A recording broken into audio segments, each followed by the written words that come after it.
حضرت ابو بکر صدیق رضی اللہ تعالیٰ عنہ ان لوگوں میں سے تھے جو زمانے کی نبض دیکھ کر یا زمانے کے حالات دیکھ کر فیصلہ نہیں کرتے تھے۔ کچھ لوگوں کا مزاج ہوتا ہے، وہ کسی جگہ رش دیکھتے ہیں یا حالات دیکھتے ہیں تو اس طرح کی بات کرنی شروع کر دیتے ہیں۔ حضرت ابو بکر صدیق رضی اللہ تعالیٰ عنہ اپنے قبیلے کے سردار تھے، تجارت کرتے تھے اور وسیع آپ کا حلقہ احباب تھا، اور حلقہ احباب میں امیر لوگ تھے۔ جس طرح کا انسان خود ہوتا ہے اس طرح کی اس کی دوستی ہوتی ہے۔ آپ کے دوستوں میں شامل ہے حضرت عثمان غنی، آپ کا قریبی دوستانہ تھا حضرت عبد الرحمن ابن عوف سے، جو صحابہ میں سب سے زیادہ امیر ہیں۔ آپ کے قریبی دوست تھے حضرت سعید بن زید، یہ آپ کے قریب کے لوگ تھے، حضرت طلحہ بن عبید اللہ۔ حضرت صدیق اکبر معاشرے کے اندر ایک نہایت سنجیدہ، سمجھدار، معاملہ فہم اور مدبر شمار کیے جاتے تھے۔ ایسا نہیں کہ کوئی جذباتی فیصلہ کرنے والا آدمی۔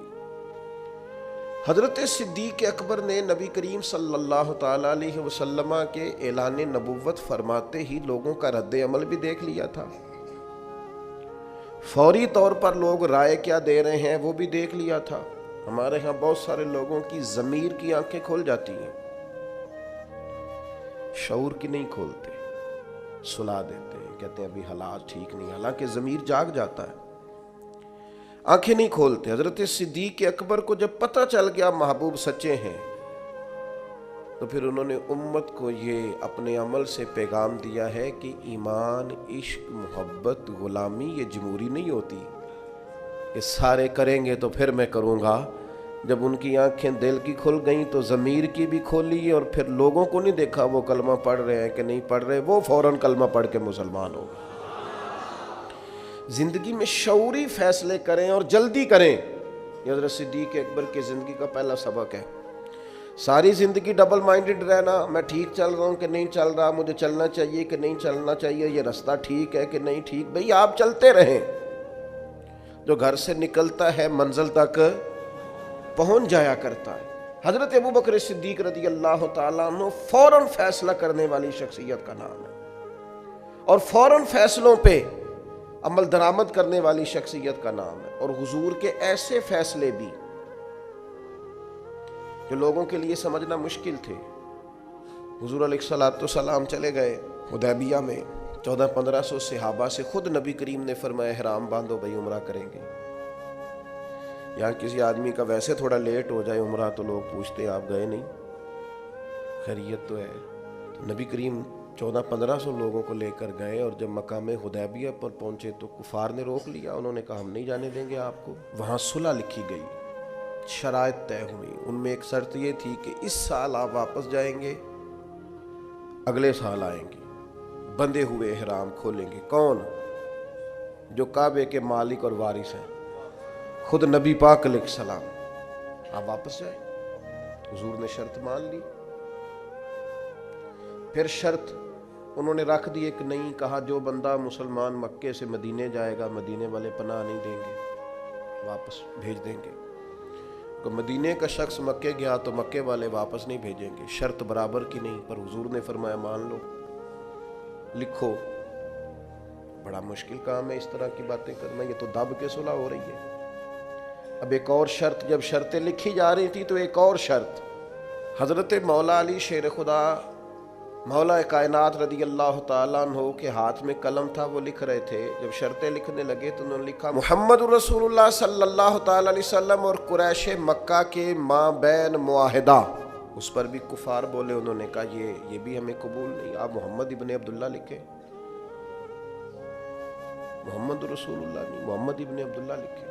یہی تو ہمارا آپ سے مسئلہ ہے معاذ اللہ، اگر ہم آپ کو رسول اللہ مان جائیں تو لائی کس بات کی؟ آپ کاٹیے۔ حضور کا حکم ماننا بڑا ضروری ہے۔ نبی پاک نے فرمایا حضرت علی سے یہ رسول اللہ کاٹ دو۔ مولا علی قلم چھوڑ کے پیچھے کھڑے ہو گئے، پھر فرمایا اسے کاٹ دو، پھر پیچھے کھڑے ہو، کاٹ دو۔ شیر تھے، شیر اور دلیر لوگوں کی آنکھوں میں آنسو کم آتے ہیں۔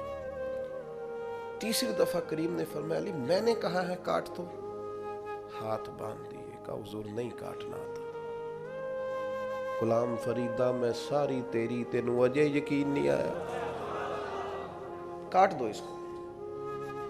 مولا کائنات نے، اب حضور نے یہ نہیں فرمایا لکھنا آتا ہے تو کاٹنا کیوں نہیں آتا، یہ نہیں فرمایا، حضور نہیں کاٹا جاتا، فرمایا چل پھر اس طرح کر، تو پیچھے ہٹ۔ اللہ کے محبوب نے خود وہاں سے رسول اللہ کاٹ کے محمد ابن، اتنی سخت شرطیں، اتنی سخت شرطیں۔ اور پھر حضور نے ابھی شرط طے ہی کی تھی کہ جو مکہ مکرمہ سے آئے گا ہم اسے پناہ نہیں دیں گے، ابھی شرط طے ہوئی تھی، لکھی نہیں تھی کہ حضرت ابو جندل آ گئے، پیروں میں زنجیریں، ہاتھ بندھے ہوئے، رو کے عرض کی حضور مجھے نہ چھوڑ کے جائیے گا، بڑا مارتے ہیں، تکلیف دیتے ہیں۔ ابھی بات ہو ہی رہی تھی کہ پھر قریش میں سے لوگ بولے کہ آپ نے وعدہ کیا نہیں لے کے جائیں گے، اسی عالم میں حضور نے واپس بھیجا۔ اتنی کڑی شرطیں، جب یہ معاہدہ طے ہو گیا، احرام کھولنے ہیں، بڑا مشکل کام ہے، 1 سال تک انتظار کرنا ہے، واپس جائیں گے، یہودی رہتے ہیں، منافق رہتے ہیں مدینے میں، باتیں کریں گے، ساری باتیں پیش نظر تھیں۔ حضرت عمر جذبہ جہاد سے سرشار، صحیح بخاری میں موجود ہے، نبی کریم کے حضور حاضر ہوئے، عرض کی حضور آپ بھی سچے، قرآن بھی سچا، اسلام بھی سچا، ہم دب کے صلح کیوں کر رہے ہیں؟ آپ ہمیں اجازت دیں، نمٹ لیتے ہیں ان سے۔ نبی پاک علیہ الصلوۃ والسلام نے کیا فرمایا؟ فرمایا عمر میں اللہ کا رسول ہوں، میں مرضی سے فیصلے نہیں کرتا، وہی کہتا ہوں جو میرا رب حکم ارشاد فرماتا ہے۔ حضرت عمر عرض کرنے لگے یا رسول اللہ آپ نے فرمایا نہیں تھا کہ عمرہ کریں گے، احرام باندھو؟ تو حضور فرمانے لگے کہا تھا عمرہ کریں گے، یہ تھوڑی کہا تھا اسی سال ہی کریں گے، کریں گے نا عمرہ، ہوں گا عمرہ۔ حضرت فاروق اعظم کہتے ہیں میں حضور کی بارگاہ سے نکل آیا، لیکن وہ کافروں نے نبی پاک کو ان سخت شرائط میں منایا تھا، تو مجھے جذبہ جہاد، ولولہ، دبدبا اور مزاج کے اندر وہ جو بار بار میرے چیز پیدا ہو رہی تھی کہ ہم 313 تھے تو ان کے چھکے چھڑا دیے، اب تو ہم ہزاروں میں ہیں، کریم حکم تو کریں۔ فرماتے ہیں میں وہاں سے تھوڑا پیچھے گیا تو حضرت ابو بکر صدیق موجود تھے، میں نے کہا ابو بکر حضور بھی سچے، وہی باتیں جو حضور سے کی تھی، ابو بکر صدیق نبی پاک بھی سچے، قرآن بھی سچا، اسلام بھی سچا، تو ہم دب کے صلح کیوں کریں؟ تو فرماتے ہیں کہ حضرت صدیق اکبر نے مجھے ایسے مزاج شناسہ ہیں نبی پاک کے، وہی جواب دیا جو حضور نے دیا تھا، کہنے لگے عمر تجھے تیری ماں روئے، وہ اللہ کے رسول ہیں، وہ مرضی سے فیصلہ نہیں کرتے، وہی فرماتے ہیں جو رب انہیں حکم ارشاد فرماتا ہے۔ وہی بات حضرت صدیق نے کر دی، تو ارشاد فرمانے لگے، میں نے فوراً پھر وہی جملہ دہرایا جو حضور کے سامنے، میں نے کہا ابو بکر کریم نے فرمایا نہیں تھا عمرہ کریں گے، احرام باندھو؟ تو حضرت صدیق اکبر کہنے لگے کہا تھا محبوب نے، فرمایا تھا، پر یہ تو نہیں نہ فرمایا تھا کہ اسی سال ہی کریں گے۔ حضرت سیدنا عمر فاروق فرماتے ہیں میں پیچھے، بخاری میں موجود ہے، فرماتے ہیں میں پیچھے ہٹ گیا، تھوڑی دیر کے بعد جب میرا مزاج نارمل ہوا، طبیعت ٹھنڈی ہوئی، تو باقی تو باتیں میں نے سوچی تھیں، میں سوچنے لگا ابو بکر صدیق کا ایمان کتنا طاقتور ہے، کتنا مضبوط ہے، کتنے شناس۔ ایک ہوتا ہے حکم، ایک ہوتی ہے مرضی۔ کچھ لوگ کہتے ہیں جی میں نے پوچھا تھا، حضرت صاحب نے مجھے کہا تھا آپ جائیں، یہ حکم ہے بھائی، مرضی بھی تو پوچھ، مرضی کیا ہے؟ یہ جو کہ ہمارا دور دلیل کا ہے، دلیل دے دوں، ایک حکم ہوتا ہے، ایک رضا ہوتی ہے، ان میں فرق ہے۔ حضور نے فرمایا طلاق دینا جائز ہے، رضا نہیں اللہ کی، پسند نہیں اللہ، جائز ہے پر پسند، یہ فرق ہوتا ہے۔ ایک چیز یہ ہے کہ اس کی اجازت ہے، ایک یہ ہے کہ وہ پسند، ان میں فرق ہے۔ حضرت ابو بکر صدیق رضی اللہ تعالیٰ عنہ کا کمال یہ ہے کہ وہ نبی پاک کی رضا کو جان گئے تھے، انہیں حضور نے فرمایا نہیں تھا کہ بلال کو خرید کے لائیں، فرمایا نہیں، نبی پاک حکمن نہیں کہا، لیکن حضور سیدنا بلال کے لیے پریشان تھے، تو جناب صدیق بات سمجھ گئے اور جا کے کہا بلال خریدنے آیا ہوں، تو اس نے اپنے حساب سے بڑے مہنگے پیسے بتائے، تو آپ فرمانے لگے تو انہیں اپنی اوقات کے برابر ہی بات کی ہے، میں تو بہت کچھ لے کے آیا تھا۔ اس نے کہا تاجر آدمی ہو، تاجر بندے تو اس طرح کے کام نہیں کرتے۔ فرمایا تم ہمیں سمجھے نہیں نا ابھی تک، یہ جو مرضی کو سمجھ لینا ہے نا، رضا کو۔ میں آپ سے عرض کروں، میں دینی لوگوں سے بھی مجھے شکوہ رہتا ہے، دینی لوگ بھی کئی دفعہ 2 قدم پیچھے ہٹتے ہیں، اپنے کام کا مزہ نہیں لیتے، دفاعی محاذ پہ کھڑے ہو جاتے ہیں، نہیں جی نہیں وہ تو بات آپ کی ٹھیک ہے، پر وہ میرا مطلب یہ ہے ان کا۔ بھئی آپ کچی باتیں کیوں کرتے ہیں؟ کس بات کا ڈر ہے؟ اگر آپ رسول پاک کی غلامی کا دعویٰ کرتے ہیں تو وہ سرے اشر بھی کریں گے۔ 2 قدم پیچھے ہٹنے کا کیا معنی؟ آپ فلاں جگہ، جی ہاں میرا بھی فلاں جگہ نسبت کا رشتہ، یہ کیا بات ہوئی؟ کچی باتیں کرتا ہے تو؟ اگر تیرا کسی جگہ نسبت کا رشتہ ہے تو کہہ میں غلام ہوں فلاں کا، اعلان کر۔ یہ کیا بات ہوئی کمزور باتیں کرنا، اپنے کام کا لطف ہی نہ لینا اور پلپلا پڑ جانا، کمزور باتیں کرنا۔ ایک سرکاری نشست تھی، ایک دفعہ مجھے دعوت دے لی گئی، اس میں کچھ اور فکر کے لوگ بھی موجود تھے۔ تو ایک صاحب نے مجھے کہا کہ نظریاتی طور پر اب وقت آ نہیں گیا کہ کچھ چیزوں کو طے کر لیا جائے، اور میں نے کہا کسی کو گالی تو پہلے بھی نہیں دیتے، مزاج ہی نہیں ہے، برا تو پہلے بھی نہیں کہتے، اپنا کام کر رہے ہیں۔ نہیں اگر تھوڑی سی، میں نے کہا ایک بات بڑی پکی ہے، مضبوط ہے، ہم نے دعا مانگی ہے کہ ہماری آنے والی نسلوں میں بھی مالک وہ بچہ پیدا کرنا جو یا رسول اللہ کہنے والا ہے۔ میں وہ سنی ہوں جمیل قادری مرنے کے بعد، میرا لاشا بھی کہے گا صلاۃ و نظریاتی کمزوری کوئی نہیں، کچی باتوں کا کیا مت۔ داتا صاحب جاتے ہیں تو میرے بھائی ہم ڈٹ کے جاتے ہیں، خواجہ اجمیر کے ہاں جاتے ہیں تو اللہ کے فضل سے ڈٹ کے جاتے ہیں، غوث اعظم جیلانی کو مرشد مانتے ہیں تو دعویٰ یہ ہے کہ خدا کے فضل سے ہم پر ہے سایہ غوث اعظم کا، اور ہمیں دونوں جہاں میں ہے سہارا غوث اعظم۔ کمزور نہیں، اپنی زندگی کو نظریاتی بنائیں، اپنی زندگی میں کچھ چیزوں کو طے کریں، اور اس رنگ میں نہ پوری طرح، یعنی کوئی دیکھ کے پوچھ لے آپ سے کہ آپ فلاں کے شاگرد ہیں، کوئی آپ کی بات سن کے پوچھ لے فلاں سے بیعت ہیں آپ کی شخصی، یعنی تیری تصویر میں وہ رنگ بھرے ہیں میں نے، لوگ دیکھیں گے تجھے اور پہچانیں گے مجھے۔ انسان کی کیفیات ہوں، یعنی اس کا انداز ہو، اس کا طور طریقہ ہو، لوگوں کو پتہ چلے کہ اس کی نسبت کس جگہ پہ۔ کمزور کچی باتیں نہیں۔ عیسائی اس طرح کرتے تھے کہ ان کے ہاں جب کوئی بچہ پیدا ہوتا نا تو وہ بچے کو نا برتن میں زرد رنگ پانی میں ڈال کے نا تو بچے کے اوپر ڈالتے، کہتے اب یہ عیسائی ہو گیا، ہم نے اسے زرد رنگ چڑھا دیا۔ تو بعض لوگوں نے نا مسلمانوں سے پوچھا، اور میرا خیال یہ ہے کہ اس طرح کے سوالات اکثر عورتوں سے کرتی ہیں، تمہارا کون سا رنگ ہے؟ عیسائی رنگ ڈالتے تھے اپنے بچوں کو زرد رنگ، اب یہ پکا عیسائی ہو گیا ہے۔ تو رب کریم نے فرمایا ان سے کہو صبغۃ اللہ، ہم نے اللہ کا رنگ اوڑا ہے۔ یہ قرآن مجید کی آیت جو میں نے تلاوت کی، مسلمان کا رنگ کیا ہے؟ صبغۃ اللہ، ہم نے اللہ کا رنگ لیا ہے۔ ومن احسن من اللہ صبغہ، اور ان سے پوچھو اللہ کے رنگ سے سونا رنگ بھی کسی کا ہو سکتا ہے؟ یہ مسلمانوں پر جو رنگ ہے یہ اللہ، اور پوری طرح رنگ گئے اس میں۔ کون کون رنگے؟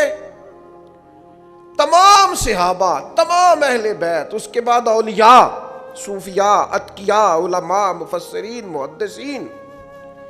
تاریخ انسانیت میں بڑے لوگ آئے جو صبغۃ اللہ، اللہ کے رنگ میں رنگ گئے۔ عقیدے مضبوط، توکل مضبوط، شکر مضبوط، صبر مضبوط، حضور کی غلامی مضبوط، کہ میرا دل کرتا ہے 2 لوگوں کے نام لوں جو پوری طور پر صبغۃ اللہ میں رنگ گئے۔ ایک نام انبیاء میں ہے، وہ ہے حضرت ابراہیم خلیل اللہ کا، واتخذ اللہ ابراہیم خلیلا، میں نے جناب ابراہیم علیہ السلام کو اپنا خلیل بنا لیا۔ اور کیسے بنایا؟ وَإِذِ ابْتَلَىٰ إِبْرَاهِيمَ رَبُّهُ بِكَلِمَاتٍ فَأَتَمَّهُنَّ قَالَ إِنِّي جَاعِلُكَ لِلنَّاسِ إِمَامًا۔ رب فرماتا ہے میں نے بعض باتوں میں جناب ابراہیم کو آزمایا، میں نے امتحان لیا۔ یاری تیری سونا تے آزمائشاں تیریاں اگ، سونا پرکھیا جام دائی، پہلو نال اگاں دے لگ۔ اللہ فرماتے ہیں میں نے ان سے امتحان لیا فَأَتَمَّهُنَّ، پھر امتحان لینے والا فرماتا ہے وہ میرے امتحان پہ پورے اترے. قَالَ إِنِّي جَاعِلُكَ لِلنَّاسِ إِمَامًا، فرمایا ابراہیم اب میں آپ کو لوگوں کا امام بنانے والا ہوں.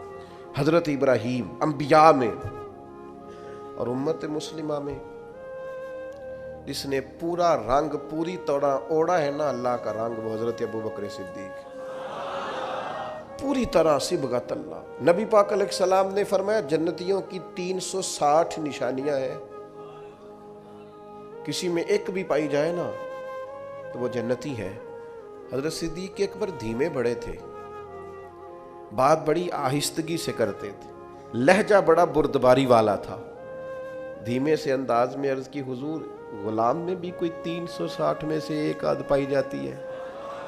وہ جنتیوں کی 360 علامتیں، کسی میں ایک پائی جائے علامت تو بندہ جنتی ہے. جنتیوں کی علامتوں میں سے تو بڑے دھیمے انداز میں تھوڑا وہ شہرت سے بچنے والا پیچھے پیچھے رہتا ہے اور جی چاہتا ہے ساری غزلیں اس پیارے کے نام کریں.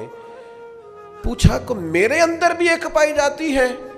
پھر حضور مسکرائے اور جس انداز کا سوال تھا اس سے کئی لاکھ گنا بے حساب گنا بڑھ کے محبوب نے مسکرا کے کہا ابو بکر کسی میں ایک پائی جاتی ہے، کسی میں 2 پائی جاتی ہیں، آپ کے اندر تو 360 ساری کی ساری پائی جاتی ہے،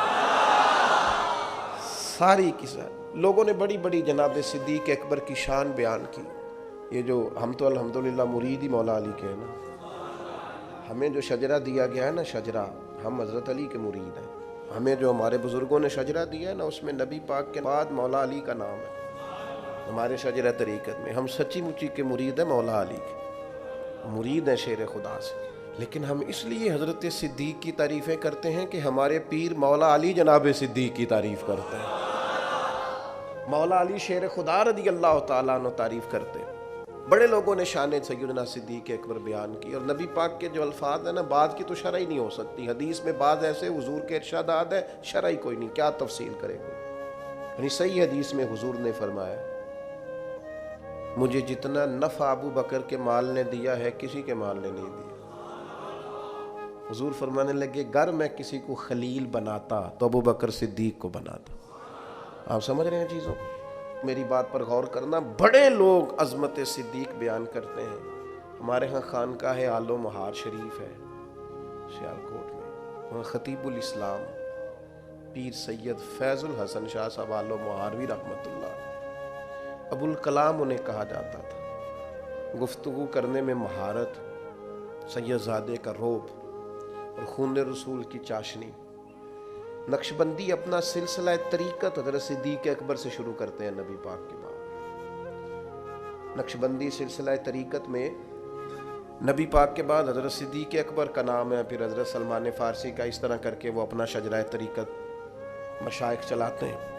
حضرت پیر فیض الحسن شاہ صاحب رحمۃ اللہ علیہ چونکہ چورا شریف سے وابستہ تھے، نقشبندی سلسلے میں مرید تھے، بات کرتے تھے تو وہ جن سے میں نے سنی انہوں نے بھی بڑے والہانہ انداز میں سنائی. کہنے لگے بات کرتے تھے جان نکال لیتے تھے.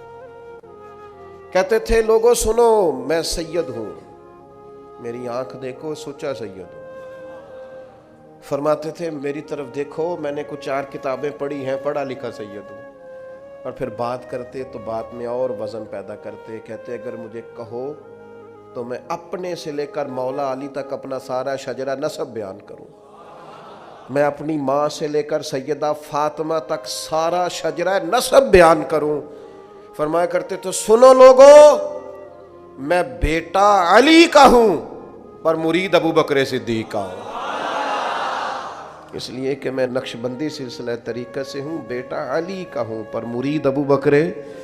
یہ دیکھو کمال، یہ شان ہے سیدنا صدیق اکبر کی. بیاں ہو کس زبان سے مرتبہ صدیق اکبر کا کہ محبوب خدا محبوب ہے صدیق اکبر کا.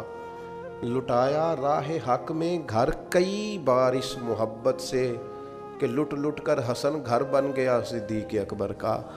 نبی کریم نے فرمایا مسجد نبوی میں جس جس کا بھی دروازہ کھلتا ہے نا سارے دروازے بند کر دو. صحیح بخاری ہے، سب بند کر دو دروازے. ابو بکر صدیق کا دروازہ نہ بند کرنا۔